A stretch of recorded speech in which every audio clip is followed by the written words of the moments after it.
नमस्कार, बहुत स्वागत है आपका। आप देख रहे हैं ग्रांड ज्योतिष सीक्रेट। सिंह राशि वालों, अप्रैल, मई, जून ये 3 महीने आपके जीवन में क्या कुछ बड़ा बदलाव लेकर आएंगे, आज हम आपसे यही साझा करेंगे। तो वीडियो के अंत तक बने रहिए और ये प्रेडिक्शन चंद्र राशि पर आधारित है। सिंह राशि वालों, चलिए हम शुरुआत करते हैं बिना आपका समय गवाए आपके कार्य क्षेत्र से। तो सिंह राशि वालों, चूँकि आप जो होते हैं शेर दिल होते हैं, इंसाफ पसंद इंसान होते हैं, अपने काम को पूरा करना अपने अधिकार की बात समझते हैं। लेकिन ये जो महीना है ना अप्रैल का, आपको नौकरी में बहुत सावधानी से काम करना पड़ेगा। राहु और मंगल दसम भाव में हैं। अब कार्य क्षेत्र में झगड़े लड़ाई होना, वाद विवाद होना, ये चीज़ें हो सकती हैं, तो थोड़े से संभल के रहिएगा। किसी कंट्रोवर्सी में के शिकार हो सकते हैं, बेवजह आप फंस सकते हैं। सावधान रहना है ताकि आगे चलकर कोई समस्या ना हो, और किसी को अपने मन की बात भूल कर भी ना बताए, वरना कोई आपका इसका फ़ायदा भी उठा सकता है। तो इस बात का ध्यान रखना होगा ताकि आपकी जॉब भी अच्छे से चले। अब मंगल 14 अप्रैल को राशि परिवर्तन से मंगल का थोड़े जीवन में बदलाव आएंगे। खासकर जो विदेश से कारोबार करते हैं उनको विदेश से लाभ होगा, बिजनेस में लाभ होगा। 6 अप्रैल को देवगुरु बृहस्पति सप्तम भाव में जाएंगे, तो यकीनन आपके व्यवसाय में एक नई लगेगा, जैसे आपको नई मंजिल मिल गई, नए राह मिल गए। आपकी योजनाएं भी सफलता की ओर बढ़ने लगेंगे, तमाम रुके हुए कार्य पूरे होंगे। अब दूसरी तरफ 14 अप्रैल के बाद सूर्य भी आपके नवम भाव में आएगा, तो यकीनन भाग्य का साथ मिलेगा।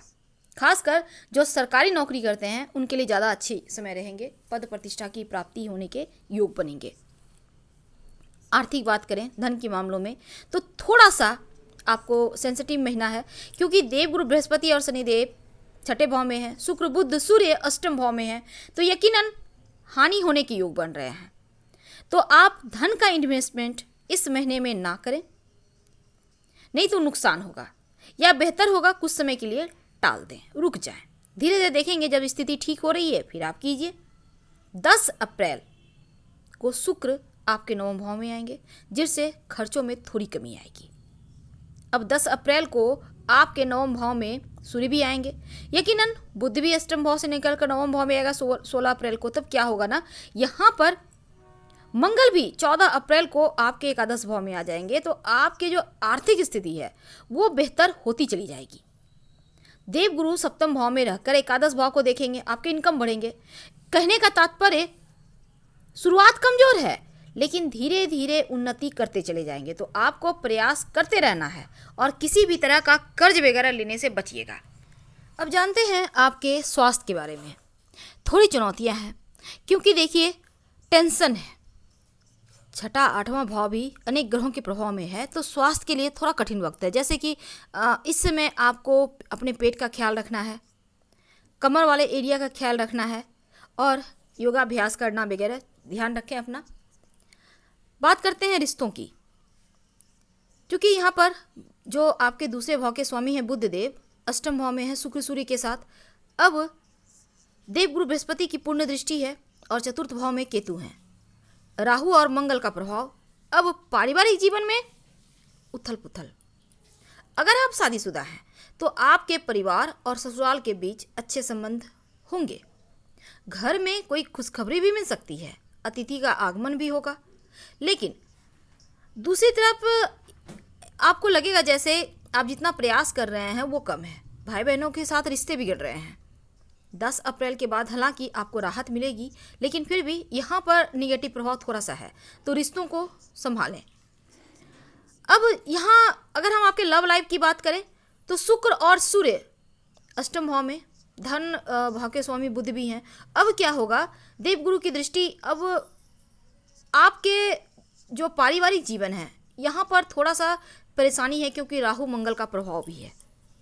वैवाहिक जीवन में ससुराल पक्ष के साथ संबंध तो ठीक है, घर में कोई खुशखबरी आएगी, अतिथि वगैरह आएंगे, लेकिन पारिवारिक जीवन में जो आप चाहते हैं वो नहीं हो पा रहा है। ध्यान रखना है, क्या करें कि सब कुछ अच्छा हो जाए इस अप्रैल के महीने में। एक तो नियमित रूप से भगवान शिव को 1 लोटा जल अर्पित किया करें, और जहाँ तक संभव हो नमः शिवाय का जप करें। साथ ही इस समय नियमित रूप से शाम के समय ओम संग शनिश्चराय नमः का जप कीजिए, कम से कम 5 बार, 11 बार। इससे भी आपको मई के महीने में जो केतु है आपके पंचम भाव में रहेंगे, मंगल शनिदेव देवगुरु बृहस्पति छठे भाव में है, सूर्य बुध आपके 9वें भाव में रहेंगे, शुक्र 10वें भाव में रहेंगे, राहु आपके 11वें भाव में है और चंद्रमा 12वें भाव में। तो शुरुआत में आपका कॉन्फिडेंस में कमी दिखता है, घर हो ऑफिस हो हर जगह लगेगा जैसे आपको कोई सम्मान नहीं कर रहा। तो 3 मई के बाद स्थिति में हालांकि सुधार होगा, यात्रा के योग भी बनेंगे। जो लोग राजनीति से जुड़े हैं उनके लिए ज़्यादा अच्छा वक्त है और काम का दबाव रहेगा, जिसके कारण बेचैनी की समस्या, नींद ना आने की समस्या, थकावट जैसी चीज़ें आपको परेशान करेगी। हालांकि प्रॉपर्टी संपत्ति के लाभ होने के योग बनेंगे, लव लाइफ में भी सफलता मिलने के योग हैं।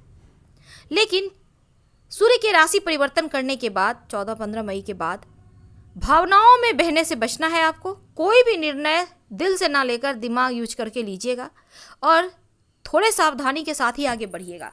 कहीं भी किसी कागजात पर साइन करने के पहले अच्छे से पढ़ लें फिर करें, क्योंकि लापरवाही आपके कार्यों को बिगाड़ेगा।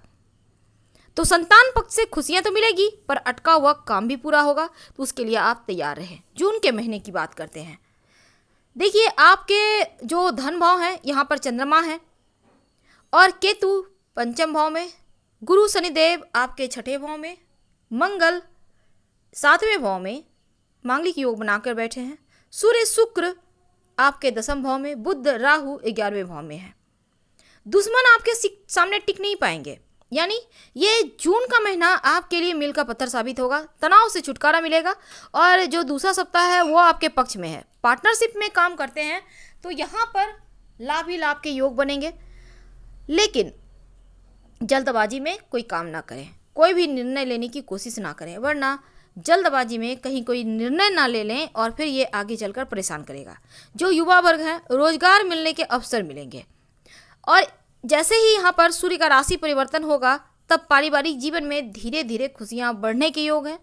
कोई विवाद थे वो सुलझेंगे, उपहार मान सम्मान की प्राप्ति होगी, लेकिन वाहन को सावधानी से चलाइएगा। थोड़े खर्चे होंगे। शनिदेव गुरु का नीच भंग राजयोग भी बनेगा जिसका असर आपकी लाइफ पर भी पड़ेगा। तो कुल मिलाकर आपके लिए अप्रैल और मई 2 महीना सावधानी के साथ गुजारना है। जून के महीने में राहत है, तो उसके लिए तैयार रहें। फिलहाल आपसे विदा लेते हैं। हर हर महादेव। फिर मिलेंगे ढेर सारी जानकारियों के साथ। धन्यवाद।